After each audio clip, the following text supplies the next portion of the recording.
Greeting everyone. Today we will start our next lesson, The Fight. Lesson 6 from It So Happened. Ranji discovers a pool in the forest and plunges into it for a swim. तो रंजी जो है वो एक जंगल में एक तालाब ढूंढता है और जिसमें कि वो क्या करना चाहता है, स्विमिंग, और स्विमिंग करने के लिए वो उसमें कूद पड़ता है. There is serious trouble between him and someone else over who has a right to the pool. A fight ensues. This is the overview of this chapter and what will be happen in part 1. It shows that there is a serious trouble. अभी एक serious trouble होने वाली है दोनों के बीच में, between him and someone else. एक तो रंजी और दूसरा कौन, जो दूसरा कोई और है वहाँ उसी तालाब पर गया हुआ है. Who has a right to the pool, जो ये कहता है कि इस तालाब पर उसी का हक है. अ फाइट एंस्यूज, और इसी बीच लड़ाई होती है. एंस्यूज का मतलब क्या होता है, कोई भी चीज़ हैपन यानी कि घटित होना किसी भी चीज़ का. The first round ends in A draw, तो जब पहला राउंड आता है उसमें ड्रॉ हो जाता है जो उनकी लड़ाई है उस बीच में. Ranji had been less than a month in Rajpur when he discovered the pool in the forest. Ranji जो है वो had been less than a month. यहाँ पे क्या बताया गया है कि रंजी को यहाँ राजपुर में आए हुए अभी 1 महीना भी नहीं हुआ है. When he discovered the pool, तभी वो फॉरेस्ट में एक पुल ढूंढता है. It was the height of summer, और अभी जो है बहुत ही गर्मी का मौसम है. And his school had not yet opened, अभी तक उसके स्कूल भी नहीं खुले हैं. And having as yet made no friends in this semi-hill station, और यहाँ उसका कोई दोस्त भी नहीं है. सेमी हिल स्टेशन यानी कि ना तो पूरी तरह से मैदानी इलाका है और ना ही पूरी तरह से पहाड़ी इलाका है, तो ऐसे एरिया में उसका कोई दोस्त भी नहीं है. He wandered about a good deal by himself into the hills and forest that stretched away interminably on all side of the town. और फिर नेक्स्ट उसने क्या कहा, he wandered about a good deal by himself, वो अपने आप से ही deal करता है. और वॉन्डर्ड इधर उधर घूमता है, इनटू द हिल्स, पहाड़ियों में, एंड फॉरेस्ट, जंगल में, दैट स्ट्रेच्ड अवे. स्ट्रेच्ड का मतलब क्या होता है, फैले हुए होना, जो कि पूरी तरह से इंटरमिनेबली, निरंतर फैला हुआ है हर साइड में शहर के. तो it was hot, very hot at that time of the year and Ranji walked about in his vest and shorts. तो अभी जो था बहुत ही गर्म मौसम था, बहुत ज़्यादा. at that time, साल में इसी टाइम की वो बात कर रहा है. at that time of the year, साल में इस टाइम पर. and Ranji walked about in his vest and short, और जो रंजी है वो उसने क्या पहन रखा है, वेस्ट एंड शॉर्ट यानी कि बनियान और निक्कर उसने डाल रखी है. his brown feet white with the चौकी डस्ट, और क्या कहता है कि उसके भूरे जो पैर हैं वो कैसे हो गए हैं, मिट्टी से पूरी तरह से भरे हुए हैं, और जिसकी वजह से वो मिट्टी की वजह से सफ़ेद हो गए हैं. नेक्स्ट है, फिर उसने कहा the earth that flu up from the ground, वो धूल से सन चुके हैं जो वहाँ पे ज़मीन पे है. The earth was parched, the grass brown, the trees listless hardly stirring, waiting for a cool wind और a refreshing shower of the rain. तो क्या कहता है कि पूरी जो धरती है वो झुलस रही है. पर्च्ड मतलब गर्मी के मारे झुलस रही है. और जो ग्रास है उसका कलर कैसा हो गया है, ब्राउन. किसकी वजह से, ज़्यादा गर्मी की वजह से.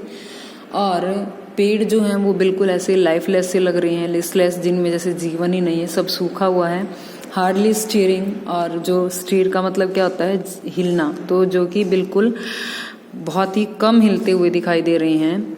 The wind of a refreshing shower of waiting for a cool wind और a refreshing shower of the rain. ऐसा लग रहा है जैसे हर कोई ठंडी हवा की और बारिश की वेट कर रहा है, जैसे ही हवा आए या बारिश आए तो सब अच्छा से महसूस कर सकें. It was on such a day, तो क्या कहता है कि एक दिन की बात है, a hot tired that Ranji found the pool in the forest. तो जो रंजी है उसको क्या मिलता है, जंगल में एक पूल मिल जाता है जहाँ कहीं पे वो गया हुआ है. The water and had a gentle translucency, और जो पानी है वो बिल्कुल इतना साफ है कि हर चीज़ उसमें क्लियर दिखाई दे रही है, बिल्कुल ट्रांसपेरेंट उसमें दिखाई दे रहा है. नेक्स्ट है, and you and you could see the smooth round pebbles, pebble क्या होते हैं, कंकड़। तो क्या कहता है कि उसमें गिरे हुए कंकर भी साफ दिखाई दे रहे हैं at the bottom of the pool, जो कि पुल के बॉटम में गिरे हुए हैं। A small stream emerged from a cluster of rocks to feed the pool. तो क्या कहता है, ए स्मॉल स्ट्रीम, तो एक छोटी सी जो नदी है, emerged from a cluster of rocks. Cluster क्या होता है, जो ग्रुप होता है उसको बोलते हैं। तो जो पहाड़ियों का एक टोली सी बनी हुई है, यानी कि बहुत सारे पहाड़ एक जगह जुड़े हुए हैं और उनमें से क्या है, एक झरना बहता हुआ आ रहा है। ड्यूरिंग द मानसून, मानसून के दौरान the stream would be gushing Torrent cascading, cascading यानी कि कमिंग डाउन, नीचे आना। टोरेंट का मतलब क्या होता है, रशिंग स्ट्रीम ऑफ वाटर, यानी कि पानी से पूरी तरह से भरी होना। और तो क्या कहता है कि जब बारिश का टाइम होता है, मानसून टाइम होता है, तो ये पूरी तरह से भरा होता है। बट ड्यूरिंग द समर, लेकिन समर में it was बेयरली A trickle. Trickle का मतलब क्या होता है, थिन फ्लो ऑफ वाटर, यानी कि बिल्कुल एक हल्की सी ऐसे जैसे पट्टी सी बन जाती, बस इतना सा ही पानी उसमें रह जाता है। The rocks however held the water in the pool.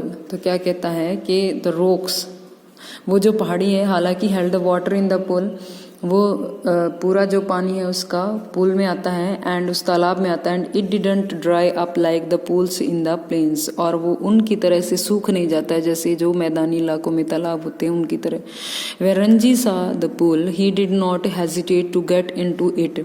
तो रंजी क्या कहता है, जब उसने पुल को देखा, ही डिड नॉट हेजिटेट, उसे जरा सी भी झिझक नहीं हुई, टू गेट इनटू इट, उसमें छलांग लगाने से।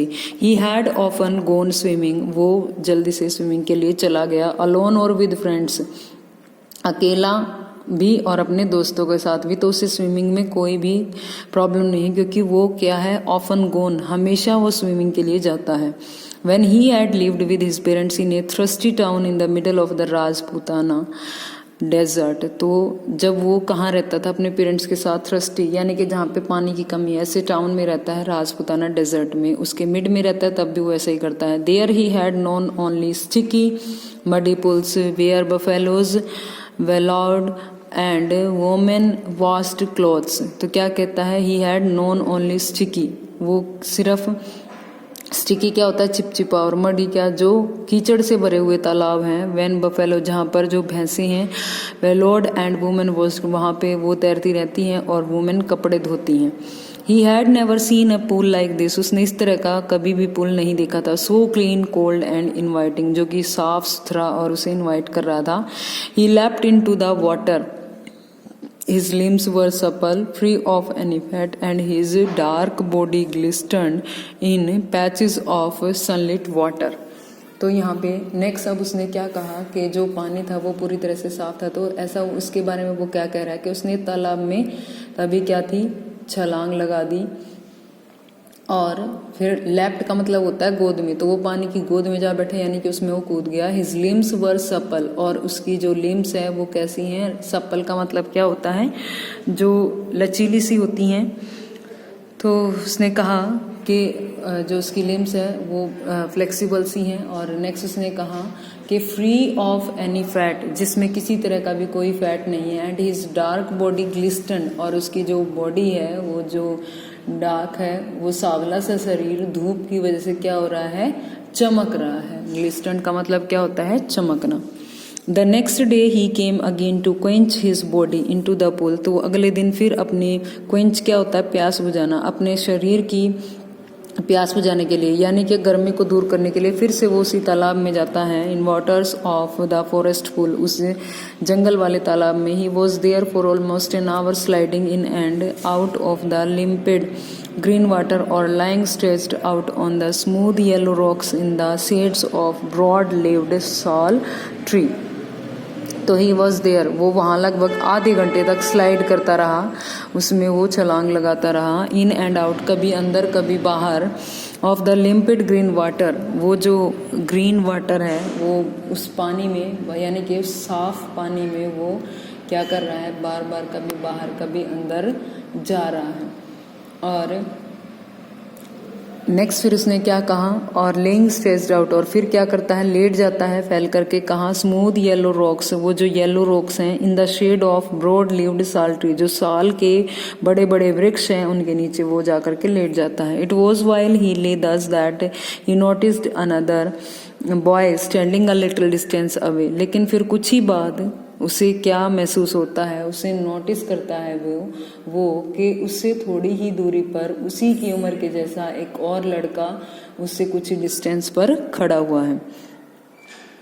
स्टेयरिंग का मतलब क्या होता है, घूरना, तो घूर करके देख रहा है, इन अ रादर हॉस्टाइल मैनर, बिल्कुल हॉस्टाइल, रादर हॉस्टाइल मतलब घूर करके जैसे दुश्मन की तरह से उसको देख रहा है।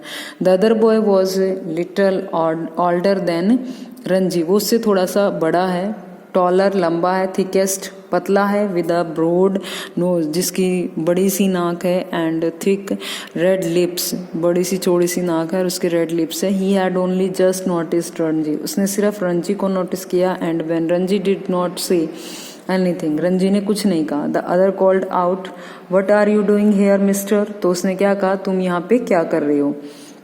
Ranji who was prepared to be friendly, जो कि was taken aback at the hostility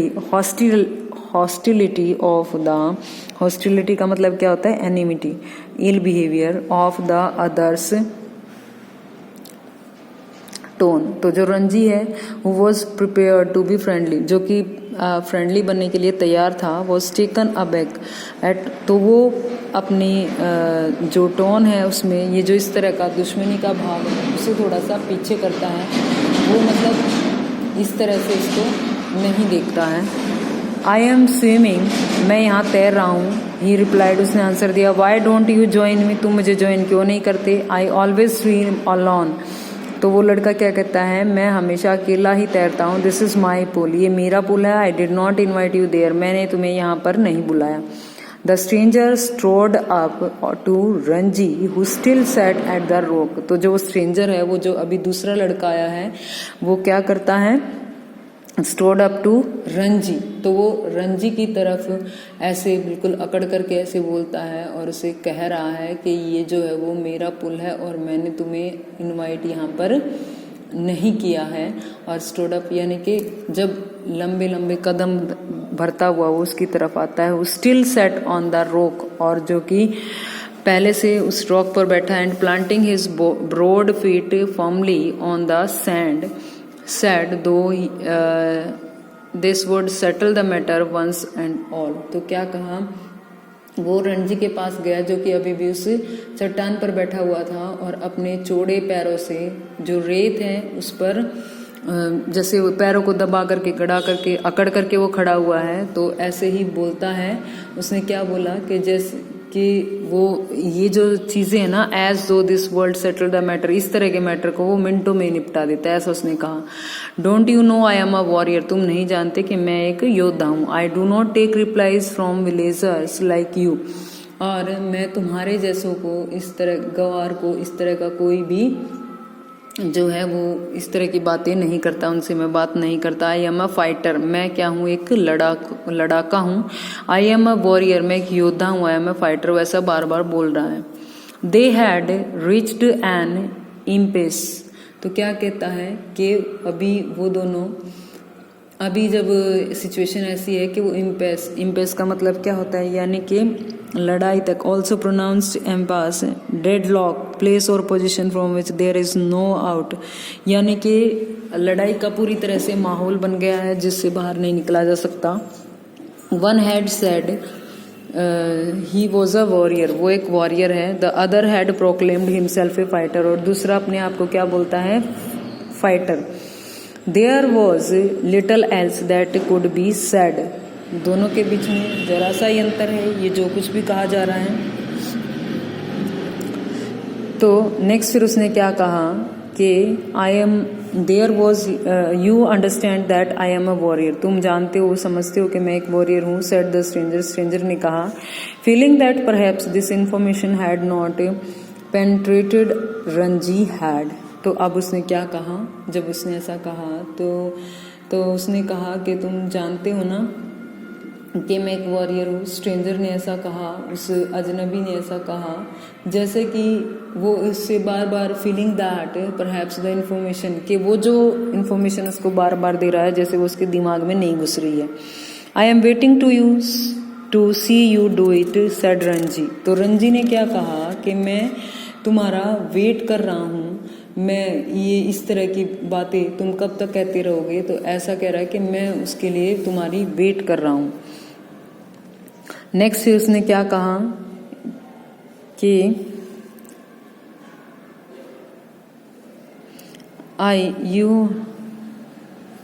I have heard you से इट 3 times, रिप्लाइड रंजी। तो रंजी ने कहा कि मैं ये 3 बार कह चुका हूँ। Then why are you not running away, तो तुम यहाँ से क्यों नहीं भाग रहे हो। I am waiting for you to run away, मैं तुम्हारी वेट कर रहा हूँ, तुम कब यहाँ से भागो। I will have to beat you, मैं तुम्हारी पिटाई करूंगा, सेड द स्ट्रेंजर। स्ट्रेंजर ने कहा, assuming a violent attitude, showing Ranji the palm of his hand. और उसने एक वायलेंट एटीट्यूड दिखाया, यानी कि बहुत एक हिंसक सा रूप उसने दिखाया ऐसे, यानी कि कहीं ना कहीं वो लड़के को डराने की कोशिश कर रहा है। Assuming a violent, showing Ranji the palm of his hand, और रंजी को अपने हाथों की हथेली दिखाता है। I am waiting to see you do it, said Ranji. तो रंजी क्या कह रहा है, मैं भी वेट कर रहा हूँ, तुम क्या करोगे। You will see me to do it, said the other boy. ठीक है, तुम मुझे देखोगे कि मैं क्या कर सकता हूँ। रंजी वेटेड, रंजी ने वेट किया। The other boy made a strange hissing sound, तो जो दूसरा लड़का है ना उसने एक अजीब सी हिसिंग साउंड निकाली। Then stared each other in the eye for almost a minute, और दोनों एक दूसरे को उसकी आंखों में घूरते रहे। Then the warrior slapped Ranji across the face with all the force he could muster, तो जितना जब जोर से हो सकता था उतने जोर से उस दूसरे लड़के ने रंजी को एक थप्पड़ मारा। स्लैप का होता है थप्पड़ मारना। Ranji staggered feeling quite dizzy, there were thick red finger marks on his cheek. Ranji staggered, तो क्या स्टेगर्ड का मतलब क्या होता है, फेल्ट वीक, यानी कि थप्पड़ लगते ही जैसे एकदम से कमजोरी सी आ जाती है, ऐसा उसे महसूस हुआ। इतना खींच के उसने थप्पड़ मारा। फीलिंग क्वाइट डिजी, जैसे लगभग वो चकरा ही गया था। डिजी क्या होता है, चकराना। देयर वर थिक रेड, और उसके जो वो मोटी मोटी रेड फिंगर्स हैं उनके निशान रंजी के चेहरे पर छप गए। देयर यू आर, ये यहाँ हो तुम। Exclaimed his assailant, will you be off now. तो एसिलियंट का मतलब क्या होता है, the person who attacks enemy, तो जो अटैक करने वाला होता है वो। तो उसने क्या कहा कि will you be off now, कि तुम अभी भी यहाँ पे अभी वो है, तो उसको कह रहा है क्या तुम अभी भी यहीं रहोगे। For answer Ranji swung his arms up and pushed a hard bony fist into the other's face। तो अब क्या कहता है, आंसर के लिए जो रंजी है वो भी अपनी बाजू को घुमा करके जो दूसरा लड़का है उसके चेहरे पर जोर से मुक्का वो मारता है। And then they were at each other's throat, और दोनों ही फिर एक दूसरे को गले को पकड़ते हैं। स्वेइंग ऑन द रॉक, और वहाँ वो जो रॉक है उस पर गिरते हैं। Tumbling on to the sand, उस रेत में गिर के वो लड़ रहे हैं। रोलिंग ओवर एंड ओवर, कभी वो ऊपर है कभी वो ऊपर है, ऐसे दोनों घूमते हुए जा रहे हैं। There legs and arms locked into A desperate violent struggle, तो उनके जो लेग्स और आर्म्स है वो पूरी तरह से लॉक हो चुके हैं और दोनों ही पूरी तरह से संघर्ष कर रहे हैं। Gasping and crushing, clawing and slapping, they rolled into the shallow of the pool. तो क्या कहा उसने नेक्स्ट कि गैस्पिंग एंड क्रशिंग, और दोनों ही एक दूसरे को क्रशिंग यानी कि एक दूसरे को कोसते हैं, क्रशिंग यानी कि और गैस्पिंग का मतलब क्या होता है, हाँफते हुए, और एक दूसरे को दबाने की कोशिश कर रहे हैं, एक दूसरे को नोचते हैं, उनको थप्पड़ मारते हैं। और फिर वो क्या है, उसके बाद दोनों ही क्या करते हैं, घूमते घूमते वो जो पानी है पुल का उसमें जा गिरते हैं। Even in the water, the first continued as spluttering and covered with mud. Spluttering यानी कि speaking quickly। तो क्या कहा उसने नेक्स्ट कि इवन इन द वाटर, यहाँ तक कि जो वो पानी है, द फाइट कंटिन्यूड, वहाँ पर भी जो लड़ाई है वो लगातार चलती रही और दोनों ही एक दूसरे को spluttering and covered with mud, एक दूसरे को जल्दी जल्दी कुछ कह रहे हैं, बोल रहे हैं और मिट्टी से पूरी तरह से कवर हो गए हैं। They groped for each others head and throat, दोनों ही एक दूसरे के सिर और गले को पकड़ रहे हैं, बार बार उसी को ढूंढने की कोशिश कर रहे हैं। But after 5 minutes of frenzied, unscientific struggle, neither boy had emerged victorious. लेकिन 5 मिनट के बाद फिर क्या हुआ कि वो दोनों ही, वो जो कोई भी दोनों में से जो थे वो हारा नहीं, दोनों ही लड़ रहे थे। फ्रेंजाइड यानी कि वॉयलेंट, वो जो हिंसक लड़ाई थी उसमें किसी का भी कोई भी सॉल्यूशन नहीं हो रहा था। अनसाइंटिफिक स्ट्रगल, वो लगातार चलता ही जा रहा था। Neither boy had emerged victorious, और कोई भी लड़का उनमें से नहीं जीत रहा था। Their bodies having with enthusiasm, उनकी जो बॉडीज हैं वो पूरी तरह से जोश से भरी हुई थी। They stood back from each other, दोनों एक दूसरे से दूर खड़े हुए। Making tremendous effort to speak, tremendous यानी कि ग्रेट, और दोनों ही एक दूसरे को बोलने के लिए जैसे कोशिश तो कर रहे थे, दोनों हाँफ रहे थे। फिर नेक्स्ट क्या हुआ, now do you realise I am a warrior, gasped the stranger, तो स्ट्रेंजर ने हाफते हुए कहा अब तुम्हें पता चल गया ना मैं वॉरियर हूँ। Do you know I am a fighter, said Ranji, तो रंजी ने क्या कहा, वो भी थोड़ा परेशान, तो डिफिकल्टी के साथ उसने बोला तुम्हें पता है ना मैं फाइटर हूँ। They gave a moment's consideration to each other's answer, and in that moment of silence there was only their heavy breathing and the rapid beating of their hearts. तो फिर क्या हुआ, they gave a moment's consideration, अभी कुछ ही पल के लिए जो वो दोनों थे उन्होंने कंसिडरेशन ध्यान दिया और क्या डिसाइड किया, टू ईच अदर्स आंसर, एक दूसरे के आंसर का। And in that moment of silence, तो इस चुप्पी के दौरान there was only their heavy breathing and rapid beating of their heart, सिर्फ एक ही आवाज़ सुनाई दे रही थी, उनके दिल के धड़कने की और जोर जोर से सांस लेने की। Then you will not leave the pool said the warriors, I will not leave it said Ranji, तो तभी जो वॉरियर्स है उसने क्या कहा, then you will not leave the pool, तुम इस पुल को नहीं छोड़ोगे। I will not leave it, Ranji ने कहा मैं नहीं छोड़ूंगा। Then we shall have to continue the fight said the other, तो दूसरे ने कहा तो ठीक है हम इस लड़ाई को कंटिन्यू रखेंगे। ऑल राइट सेड रंजी, उसने भी कहा। But neither boy moved neither took the initiative, the warrior had an inspiration, लेकिन ना तो वो जो लड़का है वो पीछे हट रहा था और ना ही जो वॉरियर्स है वो पीछे हट रहा था, वो भी नहीं वहाँ से हिला। तो वो जो वॉरियर है उसने कुछ और सोचा कि how neither took the initiative the warrior had an inspiration, उसे कोई और आइडिया मिला। We will continue the fight tomorrow, हम इस फाइट को कल कंटिन्यू करेंगे। ही सेड, उसने कहा if you dare to come here again tomorrow, अगर तुम्हारे में हिम्मत है तो कल फिर तुम यहाँ से पे आना और हम दोनों फिर से लड़ेंगे। We will continue this fight and I will not show you mercy as I have done today, तो क्या कहता है, we will continue this fight, हम इस फाइट को कंटिन्यू रखेंगे और मैं तुम्हें नहीं दिखाऊंगा जरा सी भी मर्सी यानी कि दया तुम्हारे ऊपर नहीं दिखाऊंगा।